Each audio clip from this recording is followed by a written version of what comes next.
few days, busy sa pag-iikot ang ating kaibigan na si Master Cedric. And along the way, mga bagong katropa ang kanyang nakilala. Master Cedric tells us all about it. Tatanong sa akin, saan ba raw pwede magbisikleta ng ligtas at maluwag? Yun bang pwede ka magpaturo at mag-practice? Maraming pwedeng pasyalan na lugar tulad ng parke o plaza. Pero dito sa Quezon City, ang pinakasikat ay ang UP Oval. Ako, si Master Cedric, at ito ang aking padyak ngayong umaga.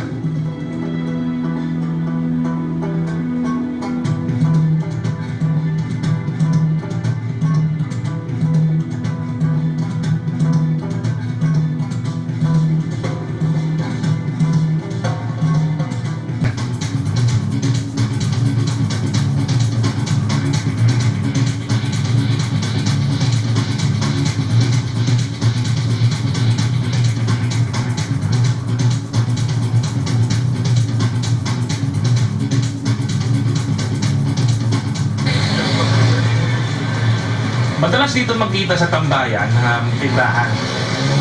Almusal, kwentuhan at kapag napagod sa kakaikot, bilihan na may inom. Dito sa UP ako natuto magbisikleta.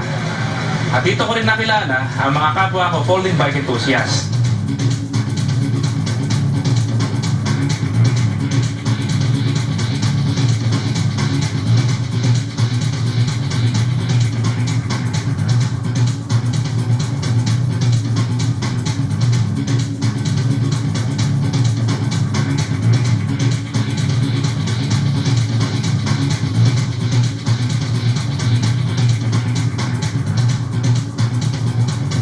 Folding Bike Auto Philippines, no, mag-go 1 year na. It's a group of bike enthusiasts na yun nga, gusto mag-bike, health aware.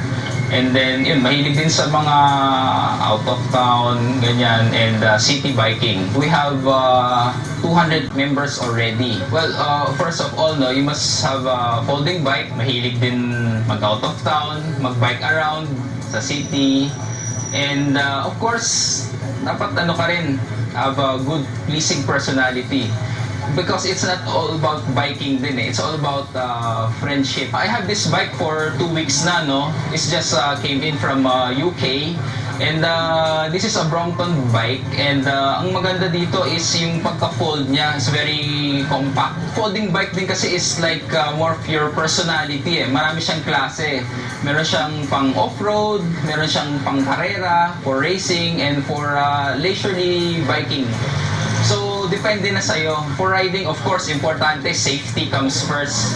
So, helmet, kung medyo mabago-bago pa, padding sa elbow, sa knee, ganon. And then, you obey din sa rules and regulation dun sa mga street. So, pag sanay ka na, pwede ka na mag-solo. Pero pag baguhan ka, you must go with a group eh, for safety issues. In-invite ko pa kayo, no? I-try naman yung folding bike, good for the body, and it's environmental friendly.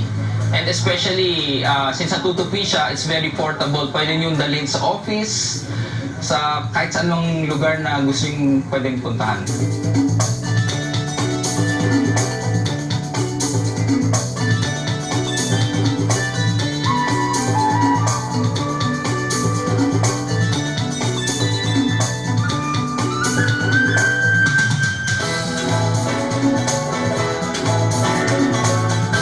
Maraming tao tuwing umaga at dapit hapon, pero pinakamarami ay tuwing Sabado at Linggo.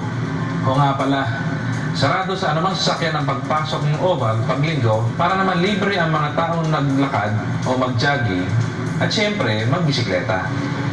O mga kasama, okay ba rito? Oo naman! Sino pa ba rito yung siklista? Master Cedric, ikaw na! Talagang enjoy kapag grupo-grupo ang kasama. Salamat sa Folding Bike Pilipinas at sinamahan nyo kami sa aming UP Ikot. Oh, ano pang iniintay? Tara na, padyak na!